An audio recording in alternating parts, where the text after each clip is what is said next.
እኔ ብዙ ነገር ነው የተደረገልኝ። የመጣሁት ግን 3 ቀን ነው። የሆነች ሞዳት እህቴ ነበረች፣ መምህርት ናት።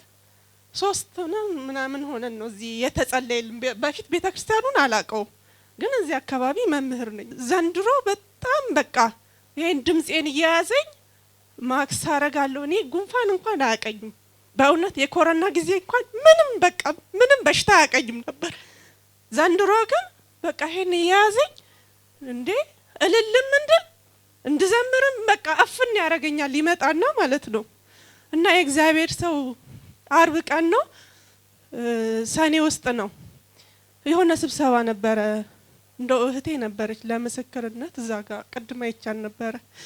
እና ኃይለኛ ስብሰባ ነበረ ከክፍለ ከተማ መጣው። በቃ የመጨረሻ ሰኔ ነው የሴቶች ህብረት ላይ ያለን እዛ እየተወያየን በቃ ልቤ አላርፋለ። አርብ ቀን ነው። ከዛ ትንሽ ቁጭ አልኩና ዛሬማ መሄድ አለብኝ። እውነት እግዚአብሔር ለክብር ይጥራችሁ፣ ለፈውስ ይጥራችሁ፣ የሆነ ነገር ልባችሁ ላይ እግዚአብሔር ይብራላችሁ እውነት። ከዛ መጥቼ ጫፍ ላይ ነበር የተቀመጥኩትኝ።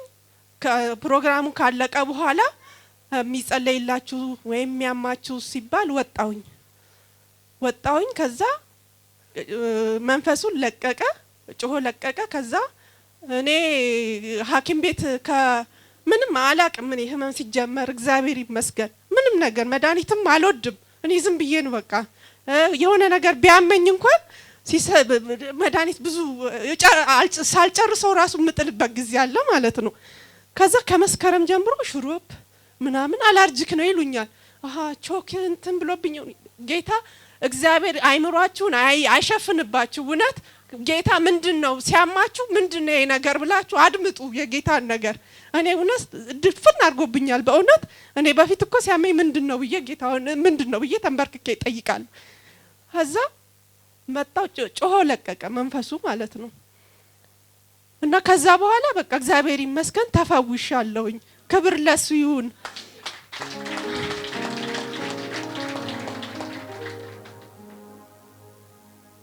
እና ዛሬ ደግሞ የመጣሁት ምንድነው ሌሊት ተንበርክኬ ማለት ነው እየጸለይኩ እያለሁ ሂጂና መስክሪ ያለኝ ጌታ። እውነት እንዴ ዛሬ ምንድነው ማለት በፊት ቀናቶችን አቃለው። ዛሬ ምንድነው አርብ ነው ስለማስተምር ዛሬ ምንድነው አርብ ነው። እሺ ጌታ በቃ ቃሉን ሰምቼ ነው ራሱ ለመፈወስ ስለፈወሰኝ ለመሰክር የመጣሁትኝ ማለት ነው። እግዚአብሔር ይባረክ።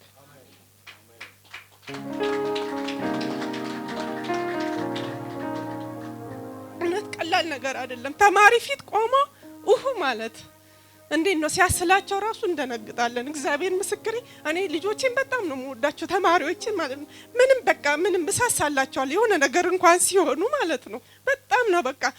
እና በማክስ አንዳንዴ በጣም ያልበኛል ክፍል ገብቼ ማለት በጣም ሲያልበኝ በቃ ምን ሆነሽ ነው ምናምን ይሉኛል። እንደገና ወደ ውጪ ወጥቼ እንደዚህ ጠርጌ ምናምን እንደገና ተመልሼ እገባለሁ። እንዴ ምንድነው አላርጂክ። ከዛ መርፌ 9 መርፌ ማልወደው መርፌ 9 ተወጋሁኝ። ግን እዚህ ከመጣው በኋላ በእውነት እግዚአብሔር ይመስገን ተፈውሻለሁ። አመስግኑልኝ።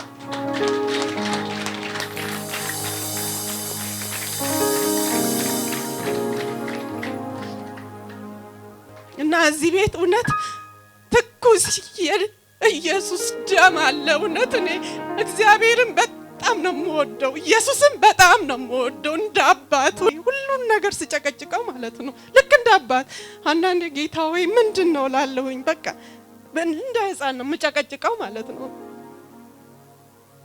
አመስግኑልኝ እግዚአብሔርን።